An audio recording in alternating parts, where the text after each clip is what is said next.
Un certain nombre d'entre nous ont été heurtés, blessés, et j'en fais partie, par le départ du père Gréa, ce prêtre du diocèse de Lyon, qui a décidé d'arrêter son ministère pour partir et pour vivre avec une femme. Ça m'a rappelé une petite anecdote arrivée à un de mes confrères dans un diocèse du sud de la France.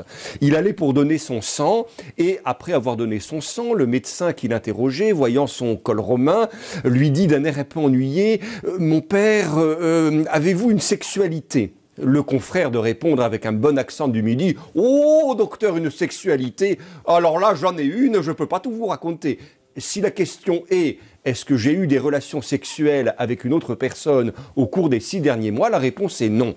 Cette petite anecdote peut nous montrer qu'il y a beaucoup de confusion autour de cette question de la sexualité des prêtres, que les uns et les autres, nous avons finalement du mal à aborder.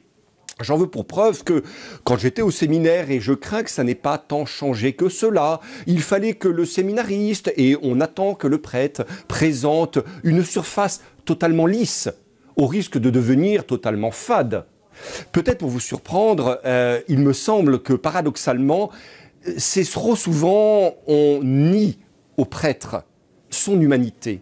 On lui nie d'être un homme, un véritable homme, un homme qui en a. Alors, on veut bien dans nos communautés chrétiennes que le prêtre enseigne.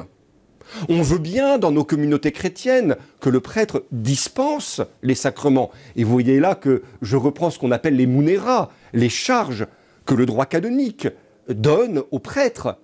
On oublie parfois, un peu souvent, la troisième charge, qui est celle de gouvernare, dit le droit canonique, de gouverner. Le prêtre est là aussi pour gouverner, et c'est un élément important. Le prêtre est un homme. Il doit se situer d'une manière virile au sein de la communauté chrétienne, d'une manière virile au sein de la société. Nous ne voulons pas de prêtres fades, nous ne voulons pas de pseudo-anges. Nous voulons des prêtres qui soient pleinement compris. Alors oui, les prêtres ont une sexualité qui ne s'exprime pas dans une génitalité active avec une épouse, mais elle peut s'exprimer, cette sexualité, par toute leur vie, comme chacun d'entre nous.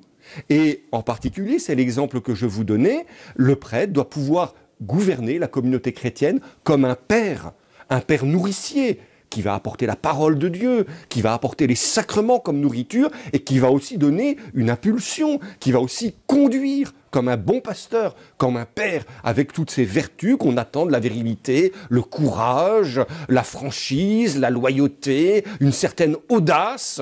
Voilà ce qu'on attend d'un prêtre. Alors, chers amis, ne faites pas de nous des anges, car je crains trop, comme le dit l'adage, que quand on veut faire l'ange, on finit par faire la bête.